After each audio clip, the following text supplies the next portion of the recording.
शिवसेना सांसद संजय राउत, इनका जो बेल है, जो जामीन है, वो मंजूर हो गया है और इसके बाद यहाँ पर खुशियाँ दिखाई दे रही है। पुणे के धानोरी इलाके में सुषमाताई अंधारे है, शिवसेना के कार्यकर्ता है, यहाँ पे पटाखे फोड़े जा रहे हैं, मिठाई बांटी जा रही है। सुषमाताई, आप क्या कहेंगे? 100 दिनों बाद एक खुश खबर, टाइगर इज बैक। हम कल चंद्र ग्रहण था, चंद्र ग्रहण खत्म हो गया है और सूरज अपनी तपती लाली लेकर एक उजियारा लेकर आया है, तो हमारे लिए इट्स अ गुड साइन। कल मेरा जन्मदिन था और आज राउत साहब का आना ये मेरे लिए जन्मदिन का एक तोहफा है। पर जो राउत साहब यहाँ पे नहीं थे, जो कमी उनकी महसूस हो रही थी, सुषमाताई ने कहीं पर भी कमी महसूस होने नहीं दी। जो जवाब आप दे रहे थे उससे भी सारे लोग या जो विरोधक है वो दांतों तले उंगलियां चबा रहे थे। मैं बार बार कहे जा रही हूँ कि संजय राउत साहब जो है वो मेरी फैमिली के, मेरे परिवार के सबसे ज्येष्ठतम सदस्य हैं और मैं इस परिवार की सबसे छोटी बिटिया हूँ। पर क्या होता है ना कि अगर परिवार पर कोई आपत्ति आती है तो परिवार की जो बेटियां होती है वो सबसे ज़्यादा बहुत संजीदगी से और समझदारी से उस आपत्ति से वो फेस करना समझ सकती है। तो बस एक परिवार की बेटी होने के नाते अगर मेरे परिवार पर कुछ मुश्किलें आ पड़ी है, अगर मेरे परिवार पर कुछ संकट की घड़ी आई है, तो यह मेरी नैतिक जिम्मेदारी होती है कि मैं अपने परिवार के लिए उठकर खड़ी हो जाऊं। अब वो जिम्मेदारी मैं कितनी निभा पाई कि न पाई, इसके लिए मुझे कल राउत साहब से मिलकर उनकी शाबाशी मैं लेती हूँ, बटोरती हूँ कि नहीं, ये एक एग्जाम है और एग्जाम का रिजल्ट कल मुझे राउत साहब शाबाशी देंगे, तब मुझे वो रिजल्ट मिलेगा। दशहरा मेला वहाँ से शुरुआत हुई आपकी भाषण की, थाने में भी भाषण हुआ, फिर कहीं ना कहीं जो आवाज़ आपकी बड़ी होती गई उसको क्रिटिसाइज़ करना शुरू हो गया, कहीं ना कहीं आवाज़ दबाने की भी बात हुई, ऐसा भी सुनने को मिल रहा है। उसके बारे में क्या कहेंगे? जो जलगांव, खानदेश, उस इलाके में आप गए, वहाँ पर जो कुछ हुआ, तो ये आवाज़ दबाने का काम है? देखिए, ये एक तरह से लड़ाई है, ये एक युद्ध है और युद्ध में अगर वार होगा तो प्रतिवार भी होगा। अगर मैंने एक वार किया है तो मैं ये क्यों मान लूँ कि मैं वार पर वार किए जाऊंगी और सामने से लोग चुप बैठेंगे? नहीं, अगर मैं वार करूंगी तो पलटवार भी होगा मुझ पर। But I am mentally prepared for all that things. मैं ज़हनी तौर पर पूरी तरह से तैयार हूँ कि मुझ पर वार होने वाला है। मैं ज़हनी तौर पर, मानसिक रूप से पूरी तरह से तैयार हूँ कि साम दाम दंड भेद कर कर सत्ता का दुरुपयोग करके मुझ पर किसी भी तरह का वार किया जा सकता है, लांछन लगाया जा सकता है। हालांकि सेंट्रल एजेंसी मुझे हाथ नहीं लगा पाएंगी क्योंकि मेरे पास इतनी संपत्ति तो है नहीं, क्योंकि मेरी जो किताब है वो बिल्कुल कोरी है, ना कोई प्रॉपर्टी है, ना कोई बैंक बैलेंस है, ना कोई मेरा कोई पॉलिटिकल बैकग्राउंड है, कुछ भी नहीं है। तो सेंट्रल एजेंसी शायद मुझे हाथ नहीं लगा पाएंगी, किंतु हो सकता है कि स्टेट एजेंसी मुझ पर दबाव लाए। मुक्ताई नगर का मेरा भाषण रोकना, जलगांव में पहले 4 सभाएं बहुत अच्छी तरह से हुई, लेकिन 4 सभाएं होते समय जब गुलाब पाटिल ने कहा कि अरे ये तो 3 महीने का बच्चा है, 3 महीने का बच्चा क्या करेगा। अब उनको ये पता नहीं था कि अरे भाई, जो 3 महीने का बच्चा, भगवान श्री कृष्ण भी तो 3 महीने के बच्चे थे।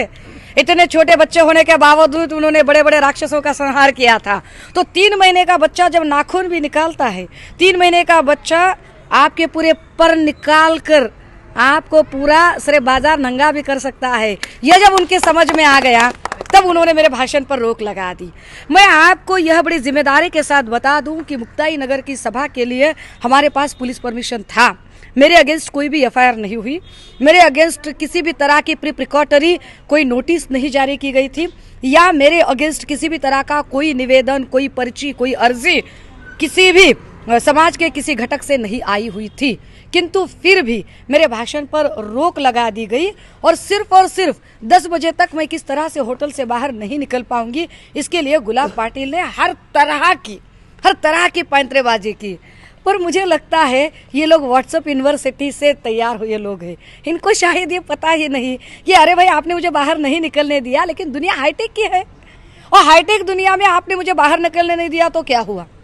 हमने उधर स्क्रीन लगा दिए, हमने फेसबुक के लाइव लिंक शेयर कर दिए और जो सभा शायद 2,500 से 3,000 लोग देख सकते थे, वो सभा 40 लाख लोगों ने देख ली पूरे महाराष्ट्र के अंदर। तो गुलाब पाटिल, एक तरह से तो आपने परास्ती पा ली। फिर ऊपर से जब गुलाब पाटिल बोलने लगे कि नहीं वो ये है वो है, मुझे लगता है जब लोग बौखला जाते हैं, डरे और सहमे हुए लोग जो होते हैं ना, वो ज़्यादा हिंसक हो जाते हैं, वो ज़्यादा वायलेंट हो जाते हैं। जो लोग धैर्यशील होते हैं, जो लोग डट कर लड़ते हैं, वो बौखलाते नहीं है, वो मुस्कुराकर शांति से बस देखते रहते हैं, ऑब्जर्व करते रहते हैं कि, और वो सोचते हैं अरे ये भी दौर चला जाएगा, यस मेरा भी टाइम आएगा। तो मैं कहीं भी बौखला ही नहीं हूँ, मैंने कहीं भी विक्टिम कार्ड नहीं खेला है। औरत होने का कहीं भी किसी भी तरह से मैंने डिसएडवांटेज लेने की कोशिश नहीं की है। हालांकि उन्होंने मेरे औरत होने पर ही, मेरे महिला होने पर ही एक तरह से हमला बोलने की कोशिश की, किंतु फिर भी मैं विक्टिम कार्ड नहीं खेलूंगी। मैं बराबर की लड़ाई लड़ने में यकीन रखती हूँ, मैं संविधान की लड़ाई लड़ती हूँ। मैं वंदनीय बाला साहब की शिव सैनिक हूँ, और वंदनीय बाला साहब की शिव सैनिक जो होते हैं वो महिला पुरुष ऐसा कोई भेद नहीं रहता। वंदनीय बाला साहब की शिवसेना में सिर्फ और सिर्फ शिव सैनिक यही एक संकल्पना होती है, और हम सारे शिव सैनिक हैं।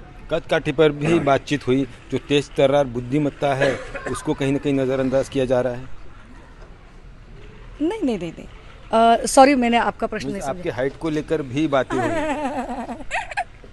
क्या है ना, शारीरिक रूप पर व्यंग करना। अब मेरी हाइट है वही कम है तो है, लेकिन मैं आपको बता दूं हिटलर की हाइट काफ़ी नहीं थी। या इस देश में सबसे बड़ा इतिहास जिन्होंने रचा, जय जवान जय किसान का जो नारा दिया गया, तो लाल बहादुर शास्त्री जी की हाइट बड़ी नहीं थी। तो जो छोटे छोटे बौने बौने लोग होते हैं ना, अक्सर उनकी विचारधारा का जो कद होता है वो काफ़ी बड़ा होता है। तो मुझे इससे कोई फर्क नहीं पड़ता कि आप मुझे शारीरिक व्यंग पर आप मेरे टिप्पणी करते हो। मुझे इससे कोई फर्क नहीं पड़ता कि आप मेरे उपनाम को लेकर कुछ टिप्पणी करते हो, आलोचना करते हो, अंधारे उपनाम को लेकर आप टिप्पणी करते हो। मैं सिर्फ इन सारी चीज़ों को इस तरह से लेती हूँ कि भारतीय जनता पार्टी का यूएसपी मनुवादी है, जातिवादी है, वो जात मूलक और द्वेष मूलक है, महिलाओं को नगण्य मानने वाला है, महिलाओं को हीनता की दृष्टि से देखने वाला है। इसलिए सुषमा अंधारे जब बोलती है तो बजाय सुषमा अंधारे के सवालों का जवाब दिए। सुषमा अंधारे आप पर कभी भी व्यक्तिगत टिप्पणी नहीं कर रही है। सुषमा अंधारे विरोधक के रूप में कभी भी आपको फैमिली लेवल पर जाकर कभी बात नहीं कर रही है। वो एजेंडे पर बात करिए, आइडियोलॉजी पर बात करिए। अगर दम है तो आप आइडियोलॉजी पर बात कीजिए ना, आप विचारधारा पर बात कीजिए। लेकिन यह नहीं हो पा रहा है, और इसीलिए बौखलाए हुए लोग कभी मेरे कद काठी को लेकर, कभी मेरे उपनाम को लेकर जिस तरह से बातें करते हैं, मैं मुस्कुराकर यही जवाब दूंगी कि मैं ये सारी चीज़ें एंजॉय करती हूँ, बहुत एंजॉय करती हूँ। संजय राउत भी आ गए, आप भी थे। संजय राउत जैसे ही बाहर आएंगे तो आवाज़ और बुलंद हो जाएंगी। दो शेर शिवसेना के सामने, सवाल ही नहीं आता। आवाज़ बुलंद नहीं, आवाज़ दहाड़ने लगेगी।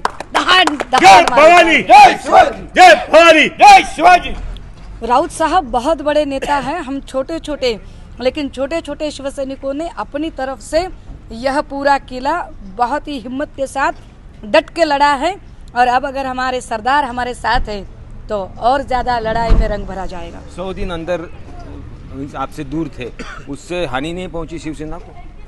नहीं, ऐसे नहीं लगता, क्योंकि शिवसेना एक विचारधारा है। शिवसेना कोई ऐसा ढांचा नहीं है सिर्फ कि एक नेता है, एक उपनेता है, एक जिला प्रमुख है, ये ढांचा नहीं है। शिवसेना एक विचारधारा है।